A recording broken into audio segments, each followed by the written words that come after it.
Hello दोस्तों, हमारे YouTube channel में आप सभी का स्वागत है। तो इस वीडियो में हम वारी रिन्यूएबल टेक्नोलॉजीज स्टॉक के ऊपर डिस्कशन करने वाले हैं। Q3 के नंबर्स के बाद स्टॉक में हमें लगातार गिरावटें देखने को मिल रही हैं और ऐसे में इन्वेस्टर्स यहाँ पर काफ़ी ज़्यादा नेगेटिव हो गए हैं। लोगों के मन में इस प्रकार की चीज़ें चलने लगी हैं कि अब यहाँ पर स्टॉक के अंदर ग्रोथ हमें देखने को नहीं मिलने वाली है। अब इस स्टॉक का खेल खत्म हो गया है, इस प्रकार की चीज़ें लोग सोच रहे हैं। मेरे पास कुछ कमेंट्स भी ऐसे आए हैं, ठीक है। तो क्या सच में ऐसी चीजें यहाँ पर हो गई हैं? अब स्टॉक के अंदर हमें ग्रोथ नहीं देखने को मिलने वाली है, इस स्टॉक का खेल क्या सच में खत्म हो गया है? इन चीजों को समझने वाले हैं एकदम डिटेल में। लेकिन ध्यान रखना कि ऐसा बिल्कुल भी नहीं सोचना है कि मैं इस स्टॉक की तरफदारी कर रहा हूं, ठीक है। जो भी चीजों को डिस्कस करूंगा वो लॉजिक के साथ डिस्कस करूंगा और यहां पर आप सभी को कोई भी बाय या सेल की कॉल टिप या रिकमेंडेशंस नहीं दी जाएंगी, ये ध्यान में रखकर चलना है, ठीक है। सबसे पहले थोड़ा सा हम रिजल्ट्स को डिस्कस कर लेते हैं शॉर्ट में। देखो दोस्तों, यहां पर अगर हम ईयर ऑन ईयर बेसिस पे बात करें तो कंपनी की जो सेल्स है ये 324 करोड़ से 360 करोड़ पर पहुंची है, ठीक है। ग्रोथ तो हुई है लेकिन वैसी ग्रोथ नहीं हुई है जिस प्रकार की पहले हमें ग्रोथ देखने को मिलती थी और जिस प्रकार की एक्सपेक्टेशंस होती है इस स्टॉक से, वैसी ग्रोथ नहीं हुई है। अगर हम यहाँ पर इससे पहले की बात करें, सितंबर के क्वार्टर की बात करें, तो उस वक्त देखो ईयर ऑन ईयर बेसिस पे 150 करोड़ से बढ़कर कंपनी की सेल्स 524 करोड़ पर पहुंच गई थी। फिर अगर हम जून के क्वार्टर की बात करें तो 129 करोड़ से बढ़कर 236 करोड़ हो गई थी। तो काफी शानदार ग्रोथ हमें पहले देखने को मिलती थी, एकदम डबल ट्रिपल हो जाता था यहाँ पर सेल्स। तो उस प्रकार की चीजें यहाँ पर इस बार हमें देखने को नहीं मिली है सेल्स के अंदर। लेकिन यहाँ पर पॉजिटिविटी है, ये ध्यान में रखकर चलना है। एंड पॉजिटिविटी होने के बावजूद यहाँ पर जो प्रॉफिट्स हैं कंपनी के, ये गिरे हैं।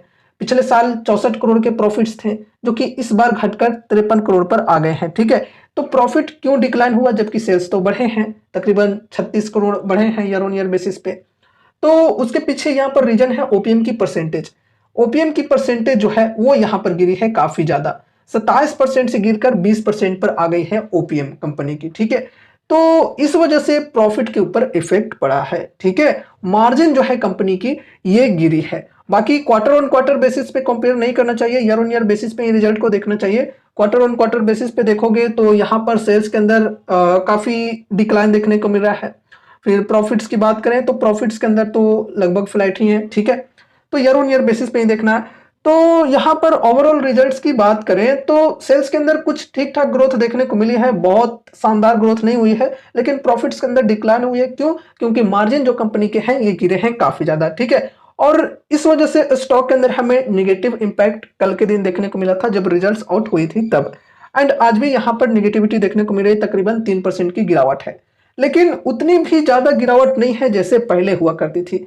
यहाँ पर लोअर सर्किट लगा करते थे, अभी देखो जो सर्किट लिमिट है वो तो चेंज हो गई है, 20% तक की हो गई है। लेकिन यहाँ पर देखो 5% की भी गिरावट अभी नहीं चल रही है यहाँ पे। और जिस प्रकार की रिजल्ट आई है वो अगर मार्केट को रियली में अगर काफी ज्यादा खराब लगता तो स्टॉक के अंदर इस प्रकार की गिरावटें हो सकती थी, क्योंकि सर्किट लिमिट भाई चेंज हो गया है तो इतनी बड़ी गिरावटें भी आ सकती थी, ठीक है। तो उतना भी खराब नहीं है जिससे कि बहुत ही बड़ी गिरावट आ जाए, ये चीजों को समझकर चलना है। लेकिन हाँ, उतना अच्छा भी नहीं है, ये भी ध्यान में रखकर चलना है, ठीक है। तो ये चीजें हैं, बहुत ज्यादा गिरावटें नहीं आ रही है स्टॉक के अंदर अभी के समय पे। अगर रिजल्ट बहुत ज्यादा खराब होती तो फिर स्टॉक के अंदर वैसी गिरावटें आ सकती थी। अब देखो यहाँ पर ये समझते हैं कि क्या सच में खेल खत्म हो चुका है यहाँ पे? तो देखो भाई, ऐसा नहीं है। अभी कंपनी के पास एक मजबूत ऑर्डर बुक है, ठीक है। अनएग्जीक्यूटेड ऑर्डर बुक की यहाँ पर अगर हम बात करें तो Q3 FY25 के अनुसार अभी 3398 मेगावाट पीक का है।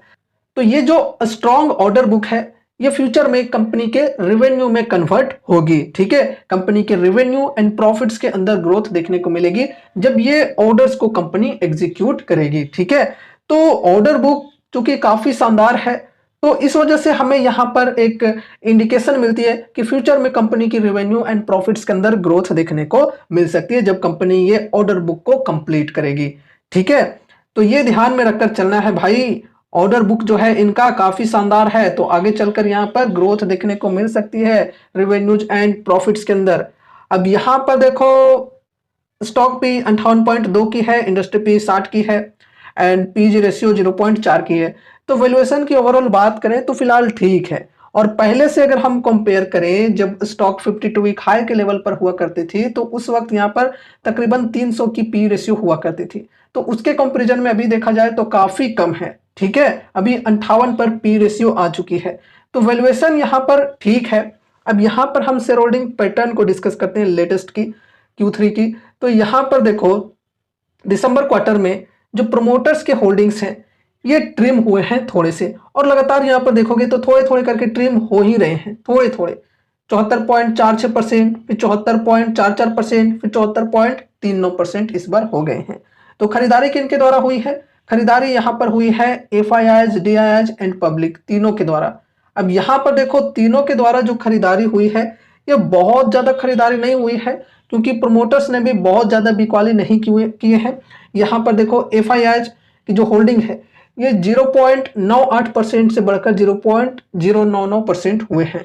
ठीक है, मतलब सिर्फ 0.01% की यहाँ पर खरीदारी हुई है। एंड उसी प्रकार से यहाँ पर DIIs के अंदर 0% की थी, जो कि यहाँ पर 0.01% की हो गई है। तो भाई साहब एकदम ना के बराबर यहाँ पर खरीदारी हुई है इन दोनों के द्वारा। फिर यहाँ पर अगर हम पब्लिक की बात करें तो 24.58% से बढ़कर इनकी होल्डिंग 24.6% पर पहुंची है। पब्लिक के द्वारा यहाँ पर 0.2% की खरीदारी हुई है। ठीक है, तो यहाँ पर अगर हम इंस्टीट्यूशंस की ओवरऑल बात करें तो इनके जो इंटरेस्ट हैं स्टॉक के अंदर ये काफी कम है। इसके कंपैरिजन में हम सेम सेक्टर वाली, लगभग सेम मार्केट कैप वाली स्टॉक KPI ग्रीन एनर्जी की बात करें तो वहां पर जो शेयर होल्डिंग पैटर्न है वो काफी शानदार है। जबकि KPI ग्रीन एनर्जी के अंदर प्रोमोटर्स की जो होल्डिंग्स हैं ये तकरीबन 45% जो है ये प्लेस्ड है। फिर भी इंस्टीट्यूशंस की होल्डिंग्स क्यों वहां पर ज्यादा है, बढ़िया? क्योंकि कहीं ना कहीं इंस्टीट्यूशंस को कंपनी बढ़िया लग रहा है, कंपनी डिजर्व करता है, इस वजह से वहां पर इंस्टीट्यूशंस की होल्डिंग्स काफी बेहतरीन है इसके कंपैरिजन में। ठीक है, तो यहाँ पर शेयर होल्डिंग पैटर्न की अगर हम बात करें तो कुछ खास नहीं है। ठीक है, लेकिन अगर हम कंपनी के फंडामेंटल्स एंड फाइनेंशियल्स की बात करें तो भाई साहब बढ़िया है। कंपनी की compounded sales growth and profit growth की बात करें तो ट्रिपल डिजिट्स में ग्रोथ देखने को मिली है पास्ट में। ठीक है, एंड अगर हम यहाँ पर रिस्क की बात करें तो चूंकि स्मॉल कैप की कंपनी है तो रिस्क यहाँ पर काफी हाई है। साथ ही साथ वारी ग्रुप की स्पेशली बात करें तो वारी ग्रुप के जो प्रमोटर हैं इनको लेकर भी थोड़ी सी जो रिस्क है वो ज्यादा बनी रहती है। क्यों? क्योंकि जो प्रमोटर है इनके ऊपर कुछ मुकदमे वगैरह चल रहे हैं, तो ये भी बेसिकली एक निगेटिव पॉइंट हो जाती है, एक रिस्क हो जाती है वारी ग्रुप के स्टॉक्स को लेकर। ठीक है, तो ये रिस्क को ध्यान में रखकर चलना है। अब देखो दोस्तों, लॉन्ग टर्म का अगर विजन है, रिन्यूएबल सेक्टर के अंदर आपको हाई रिस्क के साथ चलना है, आपको ये स्टॉक पसंद आ रहा है, चलो ठीक है, लेकिन एक बार कंपेयर जरूर से कर लेना KPI ग्रीन एनर्जी के साथ में। अगर आपको रिन्यूएबल सेक्टर में स्मॉल कैप्स के साथ चलना है, तो लार्ज कैप्स के साथ चलना है तो फिर आप टाटा पावर जैसे कंपनी के ऊपर अपनी स्टडी कर सकते हो। तो देखो यहां पर अगर आपको ये स्टॉक पसंद आ रहा है तो ऐसा बिल्कुल भी नहीं होना चाहिए कि आपने अपनी पूरी जमा पूंजी यहां पर लगा दी है। ठीक है, सोच समझकर लिमिटेड वेटेज के साथ ही चलना चाहिए। ऐसा ना हो कि बहुत ही ज्यादा अमाउंट्स लगा दिए, ऐसा करना काफी ज्यादा रिस्की हो सकता है। तो अभी अगर कोई इंटरेस्टेड है, जैसा कि हमने बोला था कि Q3 के नंबर्स के अनुसार ही यहाँ पर एंट्री लेने की सोचनी चाहिए। तो अभी देखो रिजल्ट्स आ चुके हैं, रिजल्ट्स मार्केट को कुछ खास नहीं लगा है और इस वजह से स्टॉक जो है ये तकरीबन 1000 के सपोर्ट के आसपास ट्रेड कर रहा है। आज यहाँ पर लो लगी है 1001 की। ठीक है, और यहाँ पर ये सपोर्ट की भी लेवल है।